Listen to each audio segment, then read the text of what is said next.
So what I'm going to present is pretty much a brief presentation of what we published recently in this paper, for which you see the title. And what we actually are going to talk about, is the project was about volcanotectonic processes where at divergent plate boundaries from the structural point of view. And the two keywords of the project here is the obliquity of this extension and the reactivation of structures. Why? Because they are observed in rifting events, but their role is still quite unclear, for example, in controlling the magma pathway and so on. So I start saying what's rift obliquity, just in case.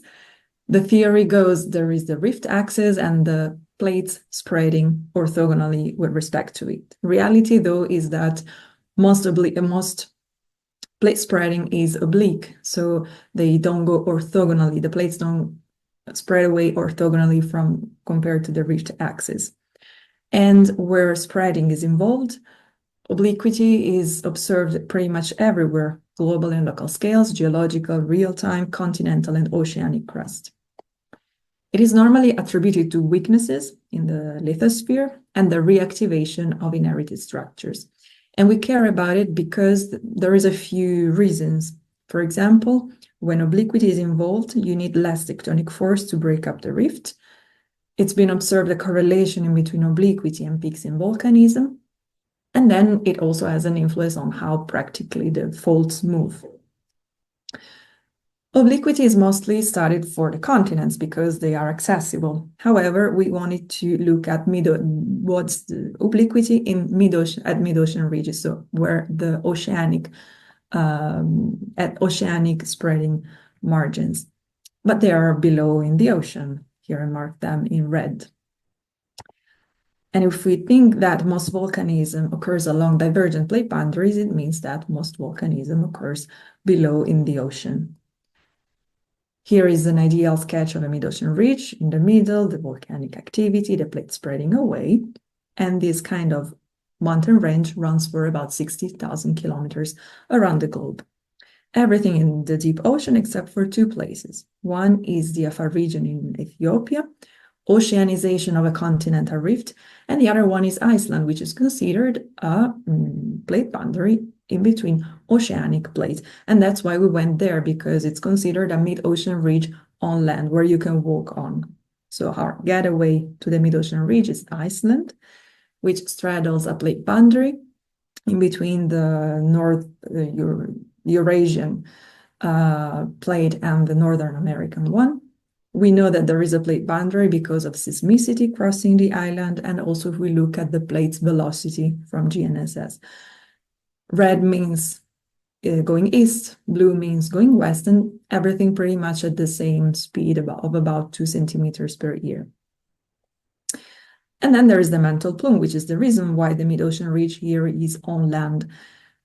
High melt production and the bulge induced by the mantle plume causes here the oceanic crust to be up to 3 times thicker than usual, and this is why it surfaces water. It also has the effect of dividing the plate boundary in different branches. And finally, the volcanic systems is what we can see at the surface of the plate boundary. They are the structural, morphological, and magmatic expression of the plate boundary, composed by a central volcano. Each volcanic system is composed by a central volcano, here in brown, and its related piscious swarm, here in green, which it's the area including all the dikes, faults, fissures, fractures related to that central volcano. If we dig out the volcanic system from the crust, we see it's composed of all the dikes departing laterally from the central volcano. Most of them do not reach the surface, they freeze in the crust. Sometimes a few of them reach the surface, generating eruptive fissure. In this case, we can also call them rifting events because they also involve tectonic extension. 2 or more rifting events in the same volcanic system within some years to decades make up a rifting episode. And in Iceland, we have a good record of these rifting episodes since the first settlements, 870 AD, more or less, along the plate boundary. Looking close to the rifting episodes, their characteristic is recurrent formation of graben. We have the dike intrusion here generating a graben on top, reactivation, again, of pre-existing structures, and then, morphologically speaking, the dike intrusion typically is related to the fact that the faults, at least for the surface part, for what we can see, they're quite subvertical and not the usual 60 degrees of the normal faults. And then there is a monocline. This is typical of dike intrusions. You have the monocline, so the hanging wall is tilting away from the fault. Okay, we spoke about reactivation. It exists in Iceland, so we have that. It's relevant. Now we switch to obliquity in Iceland. So we see that the plate boundary is kind of curved, and the structure's orientation follow this curve. However, the far field opening of the plates is always in the same direction, so we expect some trend in the obliquity too. And this is why we went to the Northern Volcanic Zone in the Askja volcanic system to do some field work and see if we can find this trend. We surveyed 4 different areas: Fjallagljá North, Fjallagljá South, Kotlotadingjá, and Holuran, to sample along about 90 kilometers of the plate boundary. We already see from the photos something in common: the high fault scarps, which means reactivation, because the vertical displacement during an episode, the maximum ever observed was about 10 meters in Davao, Ethiopia. So if we have a 20-meter scarp, it means that it must have been reactivated more than once. And so in all the 4 zones, we have proof of reactivation in recent geological time. But we also have proof of reactivation in recent human times, all around 2013-15. Here in this episode, the magma used exactly the same path, even the same eruptive vents that were used about 200 years before in that same place.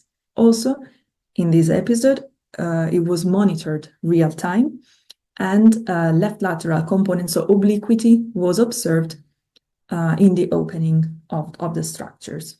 And so now the question is, can we find clues of obliquity also for the past events where nobody was there to look? We go to the field, and our data is mostly based on UAV imagery, high-resolution imagery from our fixed-wing drone, paired with high-resolution GNSS data to get a very good georeferencing of the imagery. This is all to get the digital elevation models and the orthomosaics to do the mapping and perform the structural analysis on that. We map faults, extension fractures. The fact of using mapping on imagery is because, since we are looking for trends around along our field areas, we need a big wealth of data. And imagery, high-resolution imagery, allows to be kind of close to the field, but at the same time covered wide areas and sometimes inaccessible areas. And then we look also at we map the obliquity with the asperity fit method. If in an extension fractures you can spot matching asperities, you can connect them and see the direction in which they opened. Then by relating it, comparing it to the strike of the fracture, you can see if the opening was orthogonal or not, how much, which direction, and so on. And then we map also the morphologies, for example, the monoclines, to see if magmatic processes were involved in the formation of the landscape that we see at the surface. Finally, terrain, a bit of terrain data to validate and integrate the imagery data. Results of, we have the first area, Fjallagljá North. Overall, the structures strike north-south. But if we only look at the nested the areas of the nested graben that we found thanks to the imagery, we see that they're a bit tilted compared to the whole area. Nested graben is a graben that deepened on the floor of another graben. So we have 2 sets of orientation. No major obliquity in this area. The bars are the points where asperity fits were measured. Blue means right lateral shear component. Red means left lateral component. White, perfectly orthogonal opening. But there is no predominance of one over the other. You're now at 10 minutes. Thanks. Then from the landscape, we see reactivation, the high fault scarps, and magmatic processes involved, the monocline, for example. We go directly to Kotlo de India now. The strikes of the structures are a bit more north-northeast. We have a predominance of a left lateral component in the opening. Again, reactivation and magmatic processes involved. And finally, Holoran, again, we are north-northeast and left lateral component that was observed also real time. Again, reactivation and magmatic processes involved. So about this, did we manage to find a trend or not? Here we have the asperity fits plotted with their values. For reference, 90 degrees means orthogonal opening, so no obliquity, the 4 zones. The same data are here expressed a bit more widely with the histograms, again 90 degrees for reference. And if we look at the median of each of the histogram, we see that we have a progressively left lateral component going south, which we attributed to reactivation of existing structures. Now, from the surface data, we tried to interpret what happens in the crust. It's interpretation. For example, Kotlo d'Indio, this terrain, it looks like that the lava flow is flowing from the Skonro down the graben, climbing up the Orst, and then flowing down again in the graben. So phase 1 for our interpretation. We are already on the flanks, lower flanks of a volcano, of a shield volcano that we don't see here in our data, but it's here. So we have a tilted topography, dike intruding, generating or exploiting normal faults, eruption, lava flow. But then we have the reactivation with other intrusion, the deepening of the graben. So in the end, it looks like the lava climbed up, but actually that's something that came afterwards. Another interpretation, here we have to fit 2 sets of strikes within the same stress field. So what we thought is intrusion of a dike, not reaching the surface, deepening the graben. Again, reactivation, so deepening the graben up to the scarps that we can see now, the main graben outside. And then when one of the dikes is reaching the surface close enough beyond a certain threshold, it undergoes stress rotation, tearing it up in twisted dike segments, generating then the oblique nested graben inside. So in conclusion, we see that the structures follow the plate boundary band, the one that we see even in the far field. Which means that in many places it's not orthogonal to the far field spreading, and we expect obliquity. However, I didn't show this because there is no time, but we saw a difference also in the actual opening, the actual direction of the asperity fit. Difference in between the near field opening direction and the far field constant spreading, which mitigated the obliquity as it would have been expected by just thinking of the far field spreading and the strikes of the orientation. But anyway, we could see an obliquity trend from orthogonal in the north to increasing left lateral going south. But this discrepancy in between the near field opening and the far field spreading, in the far field strain, we attributed it to volcanotectonic reactivation of the inherited structures and the orientation then of these inherited structures, then where it comes from. So we consider it a combination of different components with different degrees of influence on the actual final orientation of the structures. So we have plate motion direction, existence of weakness zones, the mantle plume position, and more locally, the topography. But the question was, can we trace obliquity for past events where nobody was there to look? So the answer, according to our project, was yes, by integrating high-resolution surface structural and morphological data. So thanks. Thank you very much. That was a wonderful talk with exceptional visuals. I really appreciated that. There is one question already in the chat. Anybody who has questions can post questions in there. Jean-Baptiste Cole, do you want to unmute and ask your question yourself? Or shall I read it?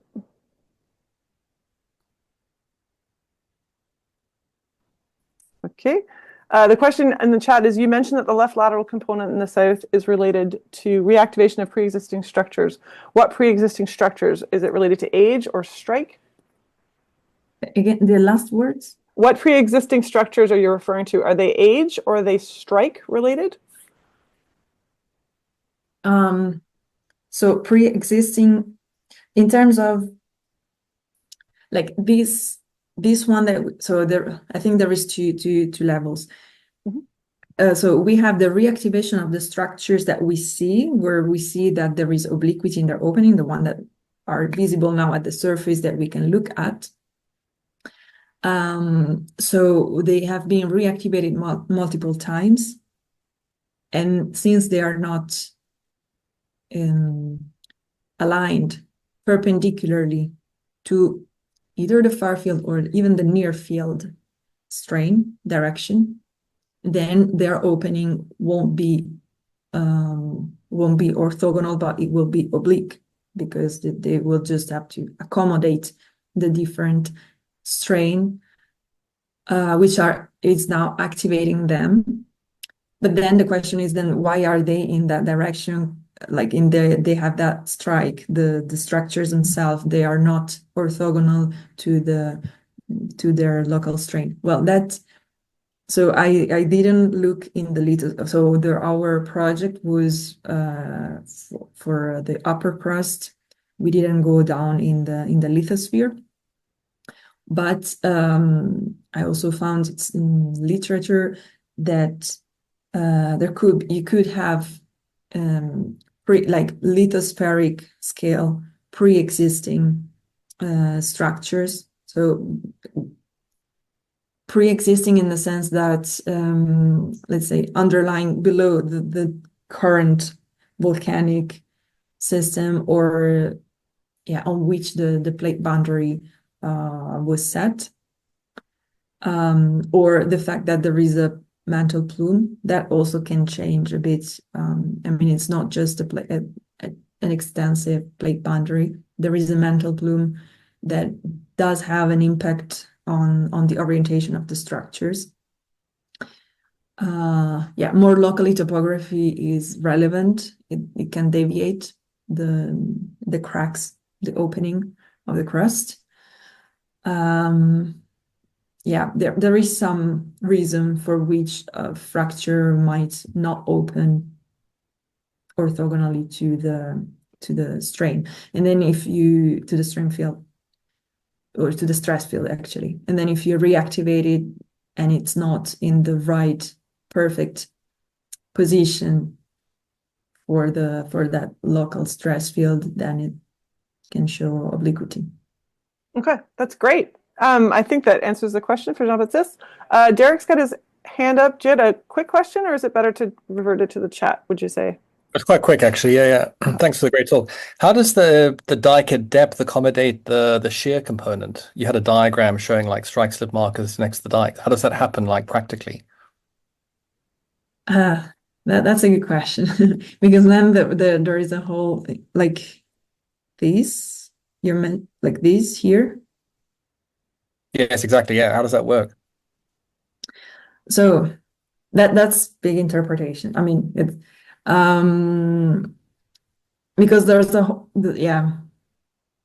it means that the dike needs to be a shear fracture. So the thing is, if in simple words, maybe simplistically, so we do have this fault, which, if it's used by the dike, or maybe the weakness was already there, and you needed the dike to come and just finish the work, finish the job, then if we are not in the exactly right position for the local stress field, then you would have a bit of a shearing, in the opening of the fracture of the, in this case, the fault. And then actually the dike will, for what we could see, the fact that also the obliquity was kind of mitigated from what we would have expected. The dike, or also from what was observed in Holuround, you have first a left lateral component and then an opening. So probably the fluid would tend to open orthogonally to the walls in which it is in. But then you have a first, let's say, input of shearing, because that's in that case is the nature of the fracture itself, because it's not perfectly oriented with respect to the stress field. Okay, thanks.